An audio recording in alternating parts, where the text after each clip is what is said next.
Y esta noche contamos en nuestro programa con el secretario general de la Federación de Educación y Comisiones Obreras Burgos, Jesús Moradillo. Buenas noches, Jesús. Buenas noches.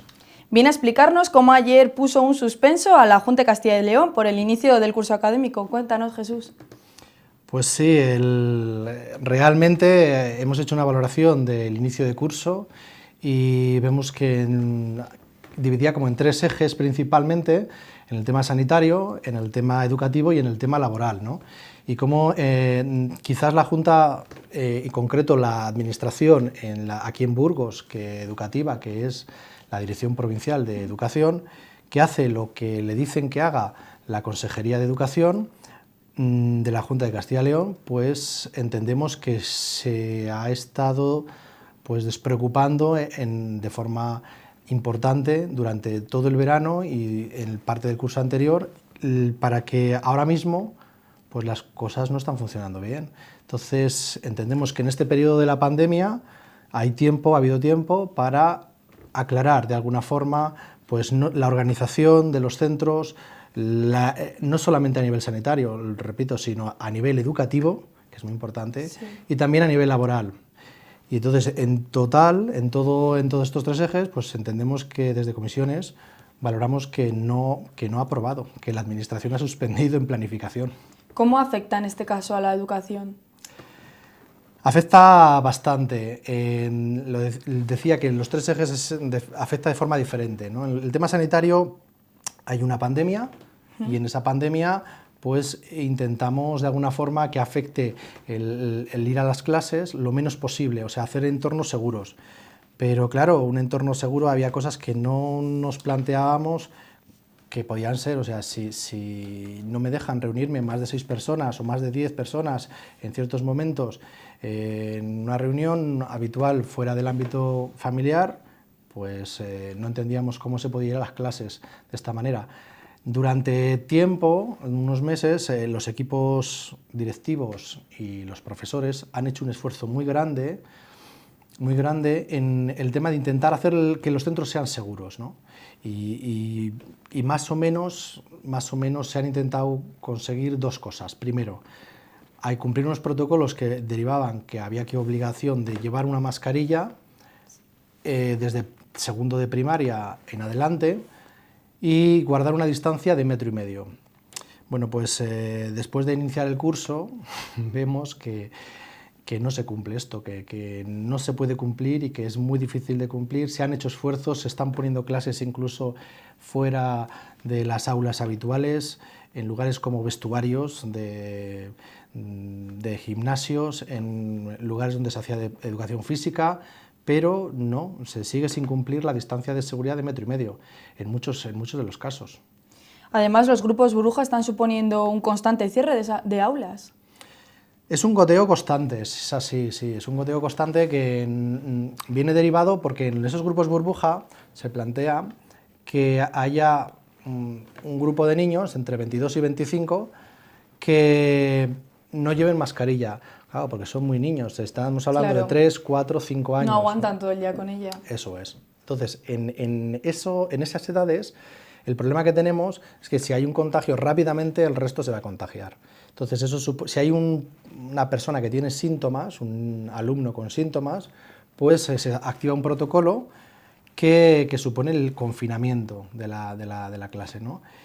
Pero claro, es que nosotros pedimos también que a los profesores y profesoras que están dando clases en infantil se les dote de equipos adecuados para esto. Porque ellos también están expuestos de alguna forma. Exactamente. Entonces, que menos que una mascarilla que no contagien y no que no se contagien, ¿no? Porque hay un contacto estrecho. Y ese contacto estrecho es lo que marca la diferencia para confinar un aula o no. Estimamos desde comisiones que aproximadamente hay ahora mismo unos 1.400 alumnos que desde el inicio de curso se han quedado en Burgos sin poder asistir a clase durante un tiempo. Usted ayer hizo especial hincapié también en la falta de personal en los centros educativos. Así es, hay dos tipos de personal, para que se me entienda, que son fundamentales, y yo diría que el uno no puede estar sin el otro. Y a veces no se le da suficiente importancia al personal de administración y servicios, el personal laboral. ¿no? Tanto los conserjes como el personal laboral son importantísimos en un centro. El conserje es el primero que recibe a la gente, el primero que orienta. El que más expuesto está. Uno de los que más expuestos están. Y después está el tema de la limpieza, la higiene, la desinfección. Tanto hay un protocolo, se estableció que es positivo, que hay un protocolo en el que se diga que hay 3 veces al día que limpiar los aseos. Esa limpieza implica no solamente los aseos, sino implica aulas de música, de tecnología, distintas aulas que usan unos y otros alumnos, aparte de todo el trabajo habitual que se tiene en los centros. Pues los centros estaban con lo que llamamos una RPT, estaban con un grupo de personal muy ajustado, una plantilla ajustada. Y esa plantilla ajustada, pues lo que se ha hecho para intentar cómo poder solventar la situación es, vamos a contratar al mínimo personal posible. Se han contratado aún así, nos han dicho que se van a contratar 18 personas, no sabemos todavía, no tenemos esos datos, porque ese es uno de los grandes problemas que acusamos en la administración, que es la falta de transparencia ahora mismo. Y de esas 18 personas nos parecen insuficientes. Solo de centros educativos de secundaria en la provincia de Burgos hay 26. Para que claro, puedas hacer una imagen, una idea de lo que supone.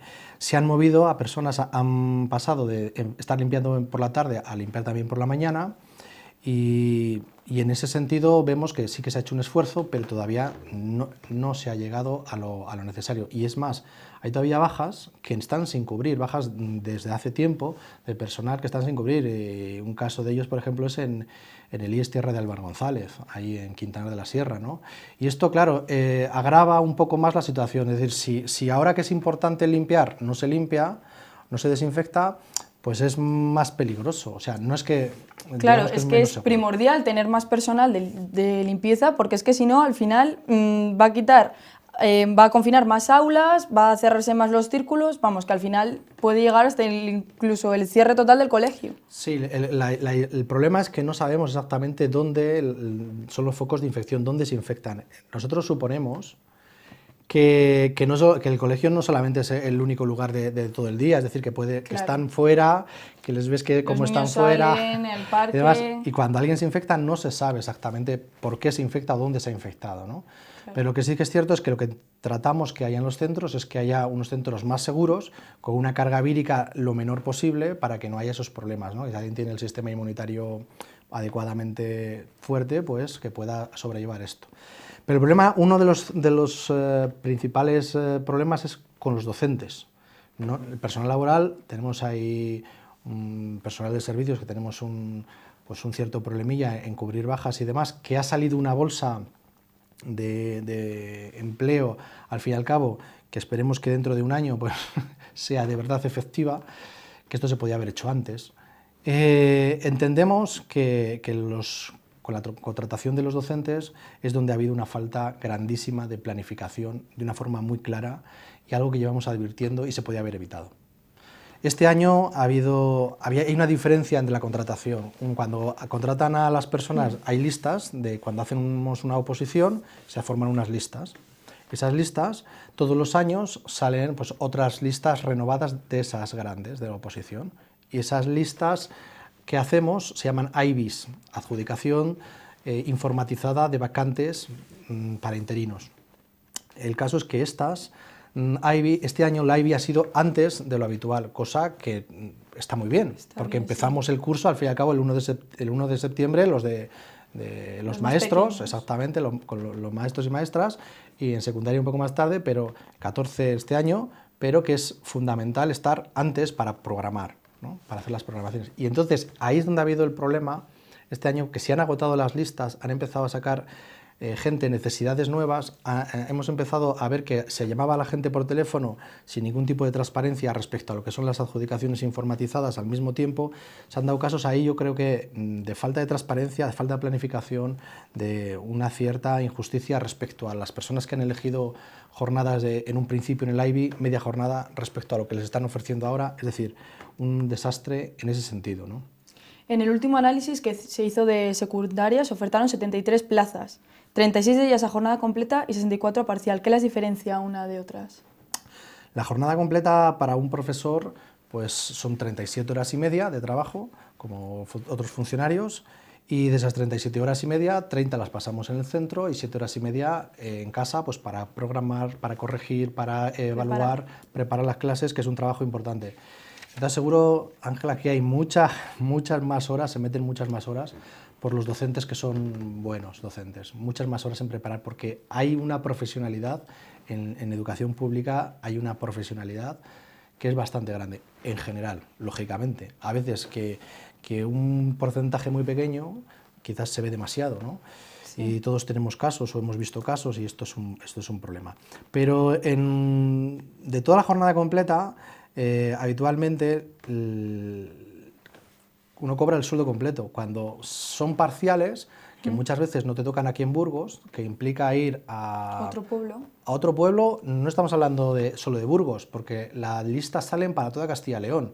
Recordamos que Castilla y León es una de las comunidades más grandes de toda Europa, y con esa despoblación que tiene, tanto para primaria, pues te puede tocar lo que llamamos un CRA, Colegio Rural Agrupado. Puede ser Villasana de Mena, que allá hay concretamente un instituto y un colegio, pero alguien que venga precisamente de Zamora. Entonces, yo he estado trabajando en Arenas de San Pedro y estaba a 4 horas de mi casa. Y claro, para una jornada completa, pues podemos decir que te merece la pena, porque es un sueldo completo. Claro. Pero para una parcial de menos de media no merece la pena. Y esto es el problema de los interinos. Hay muchísimas parciales que no se están cubriendo porque no hay nadie que quiera coger esas plazas. Claro. Porque no merece la pena, son 6 horas, 5 horas, 8 horas, en fin, no llegan, llamamos horas, porque teníamos que hacer la jornada completa, serían de 20, ¿vale? Para que me entiendas, 20 o 21. Y esas horas no merecen la pena, no llegan los sueldos a 600 euros en muchos casos, ¿no? Entonces, eso es un problema, porque o bien hay alguien concretamente de esa zona, o si no... Voy a poner un ejemplo. Aranda de Duero necesitaba un profesor de filosofía para el Vela Zanetti, y que es un gran instituto, pero que tiene pues, una necesidad se ha repartido el profesorado y el cálculo que se ha hecho es que se necesitaba alguien de 8 horas para filosofía, y nadie quiere ir allá. Por claro, eso no hay. El tenerte que desplazar desde Burgos hasta Aranda... Desde Burgos sería poco, pero es que hay... bueno, claro, que no tiene por qué ser de aquí. Estoy todo el tiempo poniendo en contexto que tiene que estar en Burgos y no es así. Eso es. Y ese es el problema principal que tenemos. Es decir, que Castilla y León no es La Rioja, ni Madrid siquiera, porque Madrid incluso en una hora de camino con suerte estás en un sitio o en otro. Pero en Castilla y León la situación que tiene... es que te puede tocar perfectamente desde Burgos o desde Soria a León, o de Burgos a Zamora. Entonces ya son muchas horas. ¿Y qué solución podemos encontrar aquí? Bueno, yo la solución te diría que no es fácil, o sea, no hay una solución mágica. Y la gente que viene a decir, mira, esta solución, lo siento, pero no hay una solución fácil, ni mágica, ni adecuada, quizás. Sí que habría una solución, yo veo un camino para llegar a una solución. Ese camino es el diálogo con primero hay un diálogo, hay unas organizaciones, unas instituciones para negociar. La administración tiene que negociar a nivel de educación con los sindicatos en Valladolid para toda la región. Aquí en Burgos, pues con todos los sindicatos que formamos la Junta de Personal Docente, y ahí es donde plantean los problemas y las distintas cosas para ver cómo se puede plantear una solución. Y la solución quizás que se ha llegado en algunos sitios porque no se ha hecho lo que se tenía que hacer desde la administración, pues es decir, mira, pues vamos a contratar a través del Servicio de Empleo de la UBU. Pues igual... No es rentable. Igual es una solución excepcional en estos momentos, que los sindicatos lo entendemos, pero vamos, el protocolo que teníamos era otro. Es decir, ¿por qué no se han hecho las listas antes con unas listas extraordinarias precisamente pues, con tiempo? Y que esto se preveía. O sea, es que no hace falta ser un gran ingeniero o un lumbreras para entender que esto iba a pasar o que podía pasar. Entonces yo creo que se ha hecho la del avestruz, esconder la cabeza, y no se afronta. Bueno, pues ya llegará la situación. Claro. También además nos ha llegado que el criterio que se presenta en la UBU es quien antes llega se la queda, no lleva ningún criterio estricto ni nada. Así es. Entendemos que no hay nada, que así ha sido, de alguna forma. No sé si se mantendrá ese criterio, desconocemos exactamente qué es lo que pretenden hacer, porque los datos últimos, o sea, cuando las listas eran oficiales y había una adjudicación informatizada, sí sabías qué personas iban, qué plazas se ofertaban, qué se cubrían, qué no. Pero es que de esta manera no sabemos nada. Y cuando hemos solicitado estos datos, la callada por respuesta o decían, bueno, no os podemos dar estos datos. Bien, también aseguró ayer que la consejera de Educación, Rocío Lucas, y el secretario de Educación, Jesús Hurtado, pasaban la pelota a la Dirección Provincial de Educación, a José Antonio Antón, y este se la pasaba a los colegios. ¿Esto qué conlleva esto? Pues conlleva lo que entiendo que es un suspenso en planificación, por eso, y precisamente por eso decía esta frase, ¿no? que entiendo que es importante. Es un suspenso porque desde hace mucho tiempo la administración regional se ha negado a dialogar con los sindicatos, con todos, se ha negado, no había un diálogo que sea sincero y que sea real. Eso estoy entendiendo que hablar sí que ha habido reuniones y demás, pero un diálogo que sea sincero y real. Era más fácil hablar ante la prensa y decir un postureo, decir, pues mira, vamos a tener aulas de 22 a 25 para todos y luego, digo, si no has cambiado la ley. Si yo entiendo que los políticos, el trabajo que tienen que hacer es, aparte de consensuar y dialogar, es modificar la normativa. Y no se ha cambiado esa normativa. Eso hace que desde aquí, de la Dirección Provincial, los inspectores educativos, inspectores de educación, no puedan aplicar ciertas normas porque no se han cambiado, no se han escrito, no se han modificado. Y esto es una pelota. Entonces, al fin y al cabo, ¿quién está sufriendo los problemas del día a día? Los equipos directivos, exactamente, profesorado y equipos directivos. Que los equipos directivos pues han tenido, yo entiendo, la tensión muy alta, muy grande, con todo lo que ha pasado este verano y el inicio de curso. De hecho, pues ha habido equipos directivos que han querido dimitir. Claro, es que al final, si las condiciones que te presentan para trabajar no te rentan, luego encima, si lo que comentábamos antes, te tienes que desplazar y eso, es que no te sale rentable. Eso por un lado, pero el problema era que cuando estábamos viendo a mediados de septiembre ya la realidad, pues iban desdoblando grupos o íbamos viendo que intentar no llegar a más de 25 tal, pero que es imposible. Tenemos grupos de 30 en algunos sitios y es que realmente el esfuerzo se ha hecho. Yo veo que se ha hecho también en la administración. Vamos a ser consecuentes, han trabajado en inspección muchísimo y han hecho lo que han podido, pero realmente no hay sitios, no hay posibilidad, y esto es porque no se ha planificado adecuadamente antes. Decir, oye, ¿vamos a poder hacer esto? ¿Pedimos a otras instituciones espacios? ¿Qué es lo que podemos hacer para que esto sea lo más seguro posible? Y ese trabajo, que se tenía que haber hecho antes del verano, no se ha hecho, y seguimos así. Bueno, también Comisiones Obreras ha criticado a la Junta de Castilla y León por aumentar la precariedad y no solucionar los problemas que llevaron a pedir la dimisión del equipo Instituto Diego Marín Aguilera. ¿Qué ocurrió con este instituto? Este instituto se vio en uno de los momentos agobiado por el gran número de personas que faltaban. Es decir, los grupos estaban hechos, pero no tenían profesor de ciertas materias. Incluso hasta había, pues eso, faltaban hasta 14, 15 profesores. No todos a jornada completa, pero eso implicaba pues muchas faltas. Uno de los trabajos que tenemos que hacer los docentes es hacer guardias. Cuando un profesor no está, en nuestro horario, exactamente, cubrimos huecos. Pero claro, cuando ese hueco, pues una cosa es hacer una guardia de un día, que no ha podido venir o por lo que fuera, otro día, pero es que es un día, otro. Estás atentando contra la calidad de la educación del alumnado en estas materias.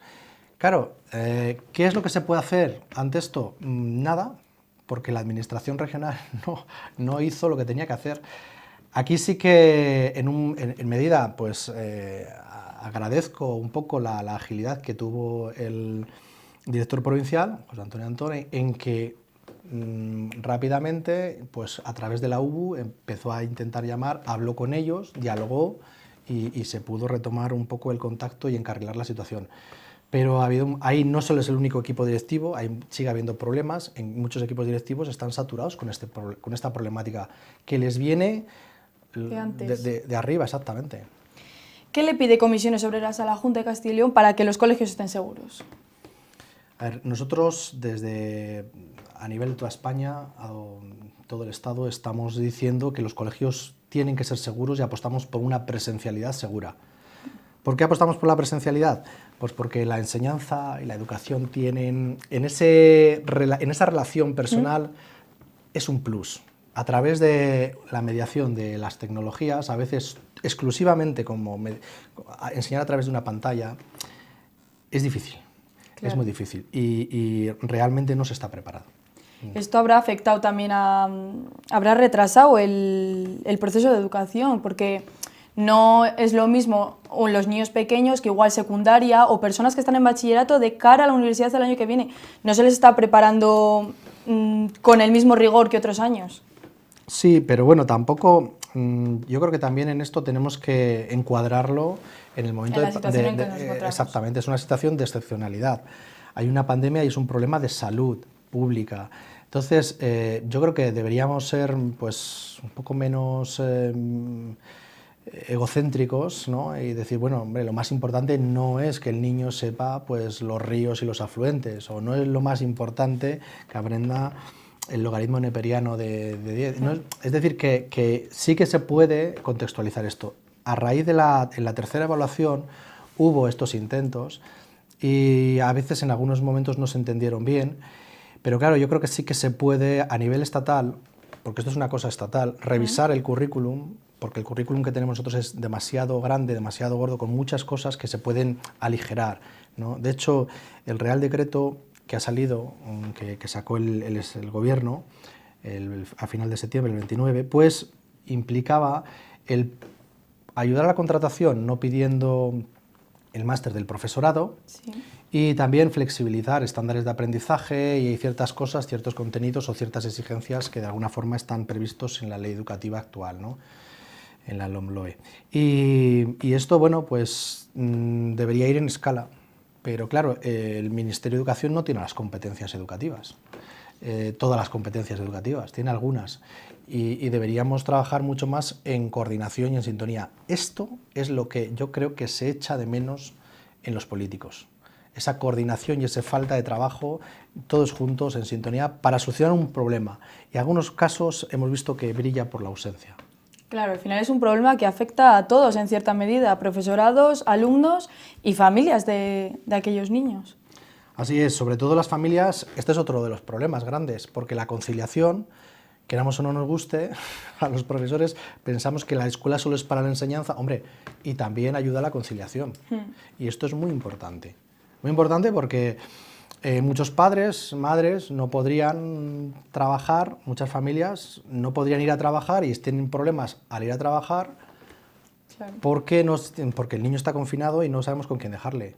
Y esto supone un grave problema. Entonces yo creo que quizás a nivel social sí que es un debate importante a tomar en cuenta el tema de la conciliación y el papel de la escuela. ¿Qué escuela queremos tener? ¿Qué educación queremos tener? Claro, ¿por qué? Porque si queremos una escuela solamente de conciliación, pues nos vamos pues, a las guarderías, guardamos a los niños. Eso a los profesores no nos gusta. Claro. Es decir, si no hay más remedio, se hace, pero no nos gusta. Es decir, que la escuela tiene que ser algo más. Y todos tenemos en mente ese horizonte que es el horizonte de la educación, de sacar lo mejor del niño y poder llevarlo a cabo en todas las áreas, matemáticas, lenguas, sociales y demás. Y no solamente eso, sino el formar lo que es la persona en su forma integral, ¿no? En su área. Bueno, José, es un placer haberte tenido hoy aquí en nuestro escritorio. Esperemos que se cumplan todo aquello que piden y la educación salga adelante. Muchas gracias y eso espero también. Muchas gracias.